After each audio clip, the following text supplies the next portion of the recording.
Disclaimer, this video is educational purpose. So আমরা PDF file থেকে কিভাবে ডুপ্লেক্স প্রিন্ট করব সেই বিষয়টি আজকে দেখাবো। তো সর্বপ্রথম আমরা সেটিংসে চলে আসবো। সেটিংসে চলে এসে এখানে প্রিন্টার অ্যান্ড ডিভাইস যে অপশনটি রয়েছে এখানে চলে আসবেন। আসার পর আপনারা দেখতে পাচ্ছেন তোশিবা আমার 2323 AMW মডেল।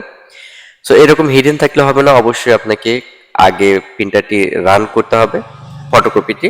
তো এরপর 4 নাম্বার যেটি রয়েছে সেটি এখান থেকে এসে আমরা কনফিগারে এখানে ক্লিক করে দেবো অটো এবং ইয়েস করে দেবো। ইয়েস করে দেওয়ার পর জাস্ট আমরা আমাদের যে পিডিএফ ফাইলটি রয়েছে পিডিএফ ফাইলটি আমরা এখান থেকে ওপেন করে নেব। ওপেন করে নিয়ে জাস্ট আমরা প্রিন্টে চলে যাব।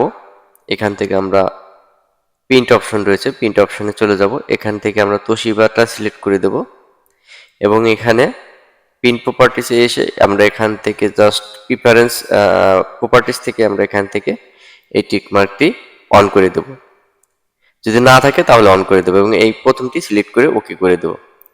এখন আমরা যদি প্রিন্ট করি তাহলে কিন্তু ডুপ্লেক্স প্রিন্ট বের হবে, অর্থাৎ যেসব ফটোকপিতে ডুপ্লেক্স প্রিন্ট আছে শুধু সেগুলোই হবে, কিন্তু যেগুলোতে ডুপ্লেক্স প্রিন্ট নাই সেটাতে কিন্তু হবে না।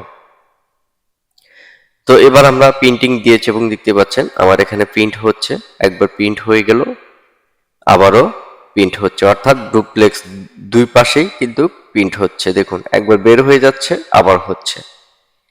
এই যে সিস্টেমটা এটাকেই ডুপ্লেক্স আমি পিডিএফ ফাইল থেকে আপনাদের সরাসরি দেখালাম। শুধু পিডিএফ ফাইল না, আরও যত কিছু রয়েছে সবগুলোতে কিন্তু আপনারা করতে পারবেন খুব সহজেই ডুপ্লেক্স প্রিন্ট।